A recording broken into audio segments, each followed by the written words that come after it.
Obrigada ao professor Pedro Viana Batista. Então, a seguir a apresentação do professor António Câmara, que, como já foi dito anteriormente, é um nome que dispensa apresentações. Ele é o rosto dos rostos mais conhecidos do empreendedorismo em Portugal, que está por detrás de nomes como o iDreams e o iInvisible, e temos a sorte de ser aqui da FCT.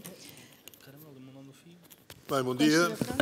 Em primeiro lugar, agradeço o facto de me terem convidado para falar sobre o que tem sido uma enorme aventura. Há muitos anos, um argumentista brasileiro trabalhou connosco aqui no Laboratório de Rádio Virtual, Paulo Grisoli. Ele escreveu a Malu Mulher e o Sítio de Pica-Pau Amarelo. Para os mais jovens, pouco diz, mas para os outros certamente se lembrarão.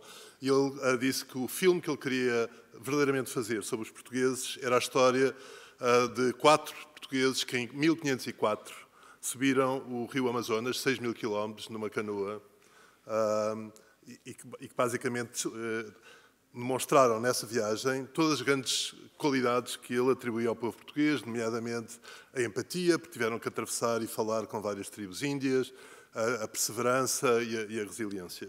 E a minha história muitas vezes faz-me lembrar essa caminhada de 6.000 quilómetros, em que muitas vezes não vejo o fim.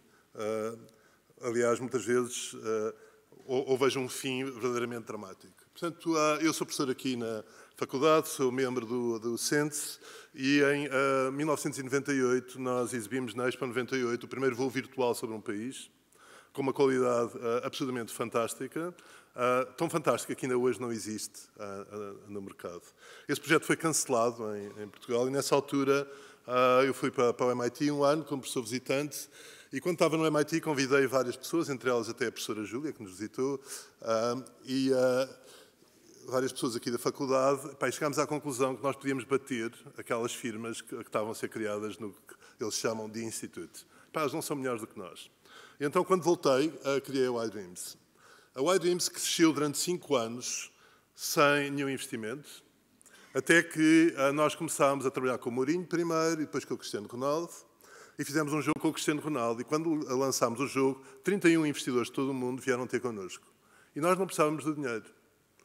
Mas deixámos-nos corromper, aceitámos o investimento e foi uma desgraça.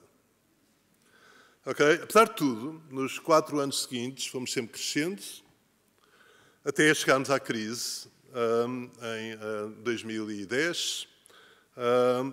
Nós, nessa altura, tivemos 2 hipóteses de vender empresas, uma delas fazendo um merger com um grupo israelita, que hoje em dia é a equipa da Apple, e a outra vender uma empresa que criámos, entretanto, a Invisible, com a ajuda do grupo do professor Pina aqui da faculdade.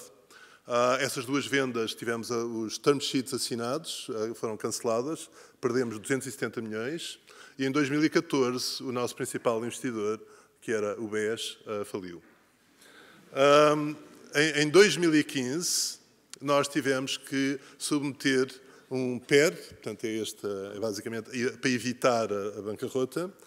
Vocês podem chegar ao Google e fazerem pesquisas e os artigos têm títulos como a iDreams se tornou num pesadelo, e entre os vários epítetos à minha pessoa, António Câmara é um péssimo gestor e devia voltar para a universidade. E eu voltei. Okay? E, basicamente, nos últimos anos, tenho continuado a gerir o legado da iDreams. Nós tivemos uma sorte imensa e encontramos canadianos que resolveram investir em nós e colocar-nos na Bolsa. E hoje temos 3 empresas portuguesas cotadas na Bolsa. Aliás, nós somos as únicas empresas originalmente portuguesas cotadas em bolsas internacionais, porque a Farfetch foi feita no Reino Unido. Mas, entretanto, há uma novidade fantástica em Portugal, que eu acho que vos vai ajudar imenso na vossa carreira, que é o facto de, subitamente, toda a gente que vive para Lisboa. E nós descobrimos vários gestores de tecnologia, criaram empresas que estão cotadas no Nasdaq e também são investidores, e então criámos 2 novas empresas, a Aramni e Human Mobility, com a ajuda deles. E eu vou relatar um pouco este percurso, mas vou, sobretudo, também falar das lições e da relação com a universidade. Em primeiro lugar, e dramaticamente, o modelo que nós seguimos nas universidades portuguesas, na maioria das universidades europeias, de inovação, está profundamente errado. E é um modelo baseado em Francis Bacon, que vem do século XVII, e que imagina que se nós fizermos investigação e continuarmos, nós vamos ter resultados e criarmos valor. Isto só acontece quando há empreendedores, e não há nenhum estímulo para nós sermos empreendedores na Universidade Portuguesa. Zilch. Zero. Para as promoções, 65% são o currículo científico, 30% são a parte do ensino e 5% é tudo o resto.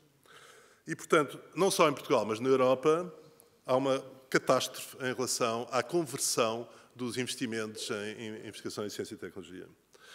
Se nós olharmos para o outro lado do Atlântico, estes slides vêm do Alexander Van Gaban, que foi o chairman do European Institute of Technology, com quem eu tive o gosto de cooperar. Ele fala do modelo californiano, mas verdadeiramente tudo isto começou no MIT e a ideia é que muitos dos desenvolvimentos são a transição de uma tecnologia antiga para uma tecnologia nova, em que, obviamente, a investigação está presente, e muitas vezes a investigação fundamental, e dessa forma cria-se valor. Muitos destes projetos podem ser também chamados de moonshots.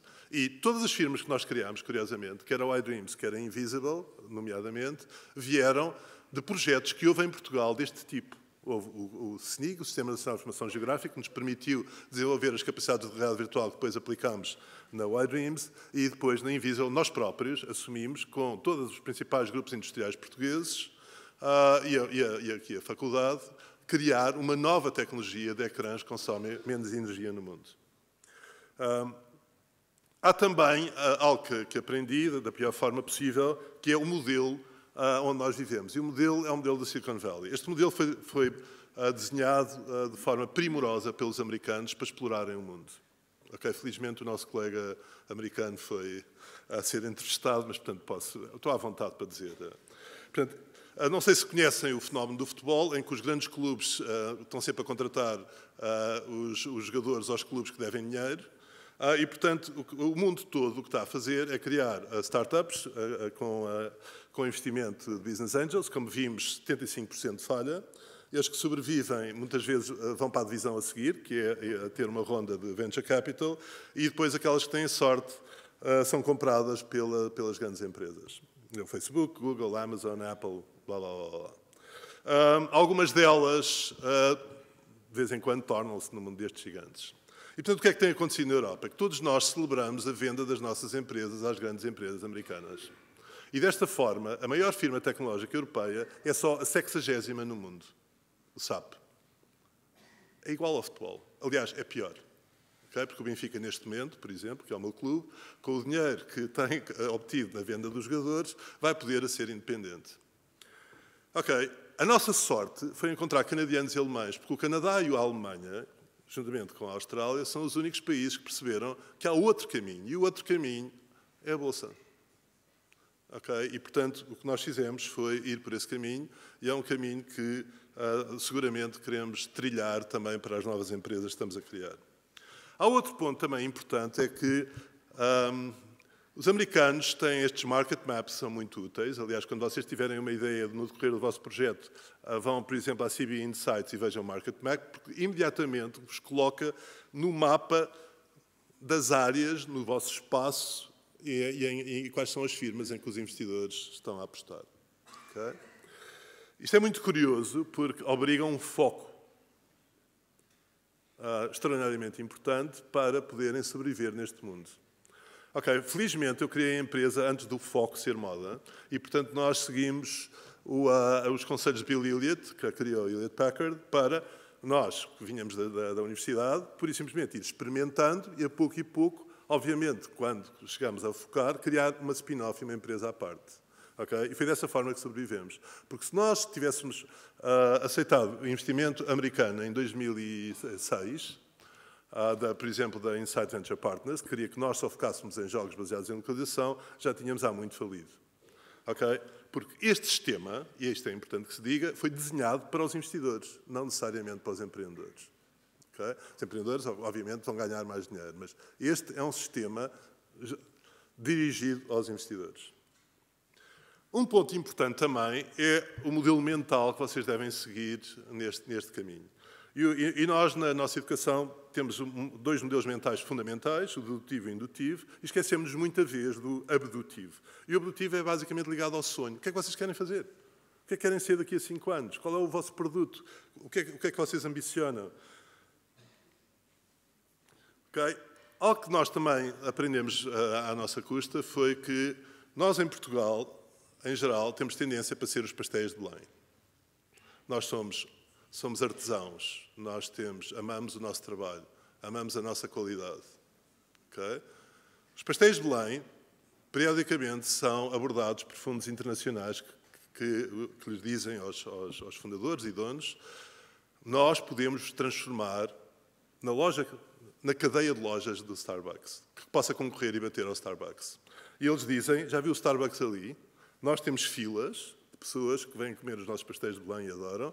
Starbucks não tem ninguém. E, obviamente, para um investidor americano é extraordinariamente difícil convencer alguém, como os pastéis de Belém, que há outro mundo. Que eles jogam um jogo, que é criar pastéis de Belém, para milhares de pessoas, mas que o Starbucks oferece produtos, de facto, piores, a menos gente, mas tem um jogo em cima do jogo. Okay? O Starbucks tem uma marca, tem uma distribuição. Okay? Para um investidor, em que é que eu invisto? Vou investir nos pastéis de Belém ou vou investir no Starbucks? E esse tem sido sempre o nosso dilema, porque nós pensamos, sobretudo como vimos da universidade, que nós preferimos ser os pastéis de Belém. Okay? E os investidores não querem. Querem que nós sejamos os Starbucks. Há um programa fantástico na Netflix, que é o iFlying Bird. E o iFlying Bird é basicamente a história de rookies da NBA que são escolhidos no draft, mas há uma greve. E como há uma greve na NBA, eles não vão ter dinheiro. As famílias, os amigos estavam à espera daquele You think these fools, these rich white dudes gonna let these sexier sport fall by the wayside? Estão numa situação difícil. Então, um dos jogadores vai falar com o seu treinador big family again. Football is fun, but it don't sell sneakers. To move merch and inspire rap lyrics, they need your services. Mas os brancos criaram a NBA. The NBA won control of a game that we played better. Ok. Qual é o jogo em cima do jogo? Eu aprendi o jogo em cima do jogo quando dava aulas no MIT. O tipo que dava aulas antes de mim era um maluco chamado Philip Greenspoon, que chegava com um cão branco, punha o cão branco no início da sala e dava toda a aula para o cão. Portanto, os alunos estavam atrás, portanto, imaginem eu que ia falar para o cão. Okay? O Philip Greenspoon foi um tipo que ficou famoso porque criou uma firma chamada Ars Digita, que foi a primeira empresa a fazer websites suportados por bases de dados, que, em 1998, ainda era uma inovação. E uma das aulas, ele mostrou qual era a estrutura da Ars Digita. A Ars Digita, by the way, foi buscar dezenas de milhões para transformar aquilo que era um serviço num produto e faliu porque arranjou uns escritórios fantásticos no meio de Manhattan e o modo de transporte passou a ser os jatos privados e, portanto, aquilo não acabou bem. A história vem toda na rede e é apaixonante ver, hein? Porque quando nós recebemos investimento, eu enviei-a para todas as pessoas da YDIMS. Nós não queremos ser a Ars Digita. Mas a Ars Digita é muito importante. Pela primeira vez, ele apresentou o que é, de facto, uma empresa tecnológica. E uma empresa tecnológica, em primeiro lugar, vocês têm as ideias. Okay? É a layer. Toda a gente diz, as ideias não são importantes, a execução é que é. Bullshit. Se vocês não têm ideias boas, acabou-se. Okay? A execução é fundamental, mas se a ideia não é boa, epá, meu Deus. Segundo ponto, há uma layer chamada gestão, que para nós, que vimos de ciência e tecnologia, epá, é algo que nós menorizamos. É dramático, mas é fundamental. É muito chato para nós, mas às vezes é verdadeiramente importante ouvir o que eles têm a dizer. E gestão tem inúmeras áreas. É o jogo em cima do jogo, é o que faz a diferença. Okay? Depois, obviamente, o design tem que ser fantástico e a tecnologia tem que ser fantástica. Mas sem aquela layer, epá, não vão a lado nenhum. Têm que aturar gestores péssimos como eu. Okay? Bem, apesar de todos os dissabores, é importante verificar que nós, incrivelmente, sobrevivemos. No outro dia, alguém dizia, vocês são como as baratas. Sobrevivem a tudo. Quando houve a crise, nós fomos para o Brasil, um processo muitas vezes repetido na história de Portugal. Quando há uma crise, vai-se para o Brasil. E nós, no Brasil, prosperámos com o Campeonato do Mundo e os Jogos Olímpicos. Nós, no Brasil, criámos uma equipa absolutamente fantástica, que, quando o Brasil também teve crise, emigrou para Vancouver. Okay? Também é um processo clássico. E, portanto, hoje a iDreams, que se chama YDX, está cotada em Toronto, e nós, na próxima semana, vamos anunciar o projeto da nossa vida, que é o Rato Mickey virtual. Para além de anunciarmos que vamos fazer os pre-game shows da NBA. E, basicamente, tudo isto vem numa plataforma de rádio virtual que nos traz à pequena sala ali do departamental gelada, onde começámos o laboratório de rádio virtual, e nós hoje já temos algo verdadeiramente que pode mostrar às pessoas. Aliás, um dos meus desejos é instalar isto aqui na faculdade para todos vocês jogarem. E em que temos jogos absolutamente incríveis, já tiveram em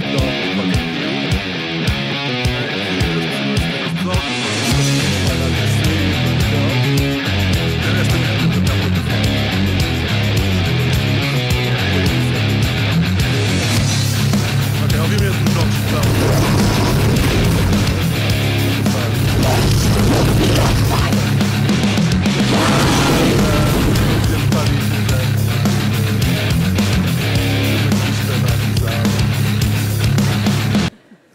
Ok. Algo verdadeiramente diferente que nós fizemos foi, quando nós estávamos, como nós vimos quase todos de ambiente, há algo estranho na iDreams, é que a maior parte das pessoas estão em ambiente. Aliás, uma das vezes, quando estávamos a lidar com o Mourinho, um jogo correu muito mal, porque fomos a jogar a Newcastle, e nós basicamente usávamos supostamente a rede de comunicações para os adjuntos, que eram o Rui Faria e o Vilas Boas, olharem para as imagens e dizerem a outro, ao Baltomar Brito, o que é que estava-se a passar, olhávamos, fazíamos data mining, e o Mourinho depois enviava as instruções para o campo. Os últimos 15 minutos são fundamentais, e no jogo do Newcastle, no estádio do Chelsea havia uma rede fantástica, do Wi-Fi, no Chelsea tivemos que usar a rede celular, e nos últimos 15 minutos do jogo de futebol, esqueçam. Okay? Então, subitamente, nos últimos 15 minutos decisivos, o nosso sistema não funcionou. E no final do jogo, o Mourinho chega ao Nuno Capeta, que era de ambiente, e chega assim: Portugal é uma merda e vocês, engenheiros informáticos portugueses, são uma merda. Mal ele sabia que ele era engenheiro de ambiente. E, portanto, o que é estranho na iDreams é que nós vimos de ambiente, embora tivéssemos pessoas de informática. E num dado momento, como éramos de ambiente, dissemos: estamos a gastar ecrãs horríveis e milhões de energia, temos que criar novos ecrãs. Então, também motivado por um desafio do Mourinho, comecei a falar com o Fernando Pina: se nós fizéssemos uns ecrãs ultra low weight, sem consumir energia, e aí nasceu a Invisible. Isto foi em 2005, okay? Portanto, passaram-se 15 anos. E hoje em dia, a Invisible é de uma das 10 empresas de topo em eletrónica impressa. Está aqui, está em Vancouver, está na Alemanha, comprou uma fábrica na Suécia e, basicamente, vai ser a líder mundial de eletrónica impressa. E está também na Bolsa, em Toronto e Frankfurt, e tem produtos incríveis em várias áreas. E este é um que eu gosto especialmente, porque, de facto, os nossos ecrãs podem usar a pele humana só, podem usar NFC, portanto, é uma equipa multinacional, tem aqui uma sede junto do campus, é verdadeiramente e é a única empresa que nós não vendemos uma única ação para pagar uma dívida, porque basicamente sabemos que um dia a empresa será gigante. Ok, entretanto, eu comecei a trabalhar em investigação de novo e acho que na próxima década vai haver uma nova internet. E atraí para essa investigação a pessoa que desenhou o primeiro browser da internet, o Netscape Navigator, um luso-americano que agora também passa tempo em Lisboa, uma das pessoas que foi fundador do Ethereum, e dizemos: como é que nós vamos bater o Facebook, a Amazon, a Apple, todos eles? Okay? E começámos a desenhar um browser que se chama Aria, que está a ser testado em Algés neste momento. Há componentes desta tecnologia que estão a ser desenvolvidas também com o Johnny Martins e com o Benfica. A parte do Benfica é espetacular. Okay? E para gerir esta empresa fui buscar um americano que vive em Cascais e que criou uma empresa que está no Nasdaq e vendeu. E, basicamente, como ele é o CEO, eu não posso ter mais nada sobre a empresa, porque ele mata-me. Ok? Mas, felizmente, posso dizer sobre a próxima, que foi criada por inspiração de um arquiteto português, que um dia mostrou este GIF animado e disse: pá, a maior estupidez do mundo são os nossos carros. Pá, vamos desenhar um sistema completamente novo. Ok? Pá, eu não sei nada de carros. E, portanto, basicamente, pá, vamos ver quem é que eu posso chamar para criar a equipa. E criámos uma equipa com um designer português chamado André Costa, que ganhou um prémio da Peugeot há muitos anos, com pessoas de robótica, pessoas de informática, pessoas de ambiente. Imensos estudantes estão a trabalhar neste projeto. E temos já o protótipo de uma scooter que se dobra, para que pode caber no carro de cada um, que tem um motor que facilita subir as escadas, para que pode ser autónoma, e portanto vamos começar a fazer pré-vendas agora em março. Mas essa scooter é parte da bateria de um carro, que é o iTrio, e que é espetacular. Ok? Como vão ver. Portanto, o iTrio tem 88 cm de largura, portanto, o protótipo está a ser feito nos Estados Unidos, em Holland, Michigan, numa firma que começou sendo americana e agora chama-se Li Peng. Portanto, basicamente é uma das grandes firmas de prototipagem no mundo. Há 2 motores dianteiros elétricos nas rodas, as rodas podem alargar na estrada. A motorização atrás pode ser diversa, portanto, neste caso, isto é um híbrido, mas pode ser totalmente elétrica. E, portanto, o carro funciona como uma moto cabinada. Tem espaço para 2 pessoas e uma pessoa e um bebê.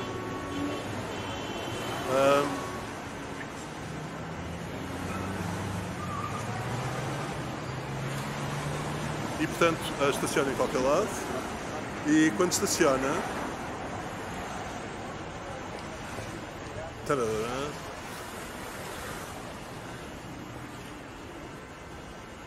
sai a scooter, vos leva onde vocês querem ir, e levam a scooter para o escritório, para casa, carregam a scooter e carregam o carro simultaneamente. Okay? E, portanto, ao longo de todo este percurso, eu olho quase para a descrição dos 4 portugueses que subiram o Amazonas e basicamente o primeiro comentário é: isso foi impossível. Para nada é impossível. Eu adoro o Muhammad Ali, é um dos meus grandes ídolos. Nada é impossível. Para o mal e para o bem. Portanto, eu estou contactável. Nós estimulamos imenso a participação de estudantes nos nossos projetos. Nós temos um grupo no Facebook chamado Explora, que eu vos convido a aderir, onde todos os dias tem 50 posts desta comunidade que nós criámos, que hoje em dia são 400 pessoas. A maior parte delas aqui da Nova, mas incluindo todos os diretores de inovação das principais empresas portuguesas. E todos os domingos eu faço um resumo chamado Sunday News, que tenho todo o gosto de vos enviar. And that's it. Boa sorte. Força.